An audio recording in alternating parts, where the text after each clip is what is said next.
আসসালামু আলাইকুম আর একটি নতুন ভিডিওতে আপনাদেরকে স্বাগতম। তো আজকে আলোচনার বিষয় হচ্ছে যে আমরা গরুকে কয় বেলা খাবার দেই বা কয় বেলা খাবার দিব সেটাই নিয়ে। তো বন্ধু, আপনি যদি আপনার চ্যানেলে নতুন হয়ে থাকেন তাহলে অবশ্যই চ্যানেলটিকে সাবস্ক্রাইব করে পাশে থাকা বেল আইকনটি বাজিয়ে দিন।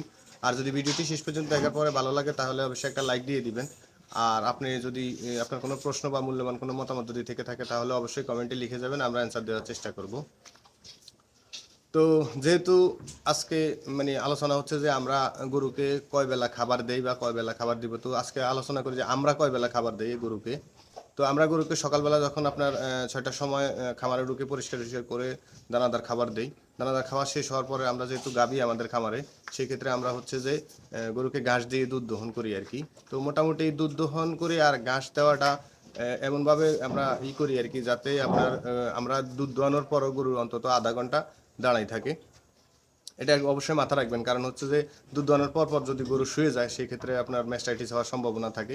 তো ম্যাস্টাইটিস কেন হয় বা কী কারণে হয়, বা আপনার খামারে হয়তো বা ইনশাল্লাহ কোনো সময় ম্যাস্টাইটিস হবে না, কি করলে আপনার খামারে কোনো দিনও ম্যাস্টাইটিস হবে না আশা করি, সেই বিষয়ে একটা ভিডিও আমরা খুব দ্রুত দেওয়ার চেষ্টা করব। আপনারা অবশ্যই চ্যানেলটিকে সাবস্ক্রাইব করে রাখবেন। তো আমাদের যখন গরুর খাবার দাবার শেষ করে ফেলে তখন আমরা হচ্ছে যে খামারের চারিত্রি পরিষ্কার করে দিয়ে এরপরে খামারের কাজ শেষ। এবার যদি গরু কোনো পায়খানা টায়খানা করে সেই ক্ষেত্রে আমরা ওটা যাতে না পাড়ায় সেইভাবে আমরা উঠিয়ে দিই আর কি। তো এরপরে হচ্ছে ধরেন আমাদের খাবার দাবার বা সকালের কাজ যদি আপনার 9টার ভিতরে শেষ হয়ে যায়, আমরা এরপরে বাকি কাজ করি আর গরু রেস্টে থাকে।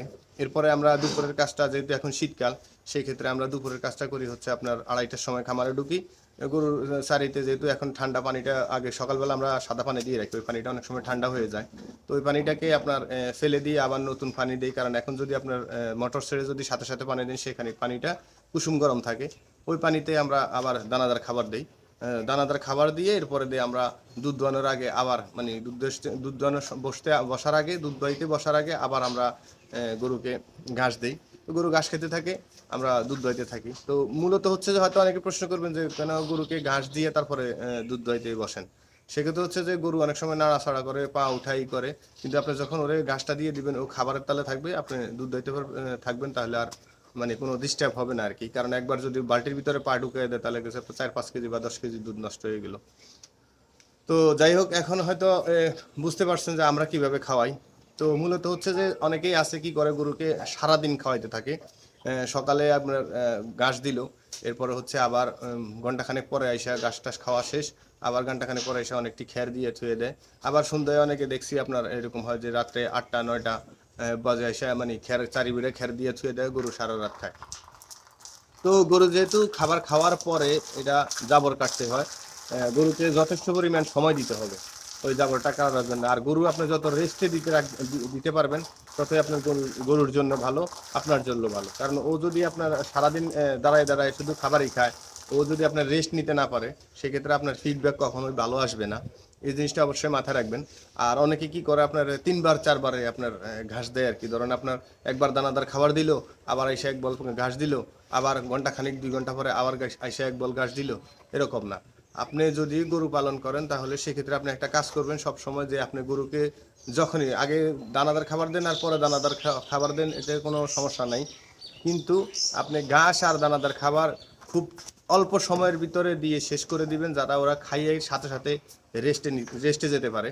একটা কথা মাথায় রাখবেন, আপনি যদি গরুকে আরাম দেন তাহলে অবশ্যই গরু আপনাকে আরাম দিবে, আর গরুকে কষ্ট দিলে অবশ্যই সেই কষ্ট আপনিও পেতে হবে। তো সে কারণে আপনি গরুকে খাবার যাই দেন একবারে দিয়ে দিবেন। আপনার দানাদার, অনেকে আমি এভাবেও দেখছি, সেটাও করতে পারেন, আপনার ঘাস দানাদার খাবার একসাথে মিক্স করে দিতে পারেন পানি দিয়া। সেক্ষেত্রে গরু আস্তে আস্তে খাবে, আপনি আপনার কাজ করলেন, গরুর খাবার শেষ, গরু আপনার ওর সময় মতো ও রেস্টে চলে যাবে। এরপরে যথেষ্ট পরিমাণ সে আপনার সময় পাবে জাবর কাটার জন্য। এরপরে হচ্ছে যথেষ্ট পরিমাণ সময় পাবে সে আপনার রেস্টে যাওয়ার জন্য। তো রেস্টে যতই রাখতে পারবেন ততই আপনার জন্য ভালো। অনেকে আছে কি করে, আপনার হচ্ছে যে বিকেলবেলার খাবারটা শেষ হয়ে গেছে, আপনার সন্ধ্যার আগে খাবার টাবার বন্ধ করে দিয়ে গেছে, ঘন্টা খানিক বা 2 ঘন্টা ঘুরে এসে আবার রাত্রে 9টার সময় আবার গরুকে অনেকগুলো খ্যার দিয়ে দেয়। তো একটা কথা মনে রাখবেন যে গরুকে কখনোই, সেটা ষাঁড় গরু হোক আর হচ্ছে গাভী গরু হোক, কখনোই শুকনো খ্যার খাওয়াবেন না। খ্যার অবশ্যই ভিজায় খাবেন।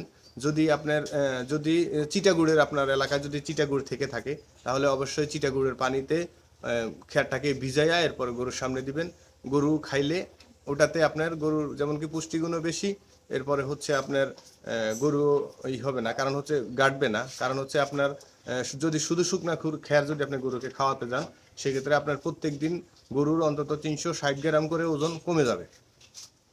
তো এই জিনিসটা অবশ্যই মাথায় রাখবেন, কারণ অনেকেই দেখবেন আপনার শুধু খ্যার খাওয়াই আপনাকে গরু মোটা তাজা করতেছে, কাঁচা ঘাস খাওয়াইতেছে না। তো তারা অবশ্যই, আমি অনেক সময় দেখছি যে খ্যারকে ছোট ছোট করে কেটে বা মেশিনে কেটে এরপর হচ্ছে কুড়া বুসি একসাথে মিশিয়ে দেয়। আপনি যদি সেভাবে দেন, যদি আপনি চিটা গুড় ব্যবস্থা না করতে পারেন বা খালি সাদা পানিতে ভিজাইতে পারেন কোনো সমস্যা নাই। আর যদি আপনি না ছোট করে কেটে যদি আপনার ইয়েতে আপনার এই দানাদার খাবারের সাথে মিশিয়ে দেন সেটাতে কোনো সমস্যা নাই। তবে একটা জিনিস মাথা রাখবেন, আজকে যে আলোচনার বিষয়টা সেটা হচ্ছে যে আপনি গরুকে সারাদিনে 2 বেলা খাবার দিবেন, সকালে ভোরে দেন আর যখনই দেন, আর দুপুরে এক টাইমে সব সময়। আপনি যদি সকালবেলা গরুকে ধরেন 6টার সময় খাবার দিলেন, প্রত্যেক দিন ওই একই টাইমে দিবেন। যদি বিকেলবেলা 2:30টায় দেন বা 3টায় দেন, প্রত্যেক দিন একই টাইমে দিবেন। অনেকের হয় কি আপনার এই যে গাভী গরু আজকে দেখা গেছে 5 কেজি দুধ হয়েছে বা 10 কেজি দুধ এসে আজকে সকালবেলা, কালকে সকালবেলা আবার দুধ হয়ে গেছে 8 কেজি, ঠিক আছে, বা এরপরের দিন হয়ে গেছে আবার 11 কেজি, এরপরে হয়ে গেছে আবার কারো 7 কেজি, ঠিক আছে। তো এটা হচ্ছে কেন হয়, এটা শুধু হয় হচ্ছে আপনার টাইম মেনটেন না করার কারণে এই জিনিসটা হয়।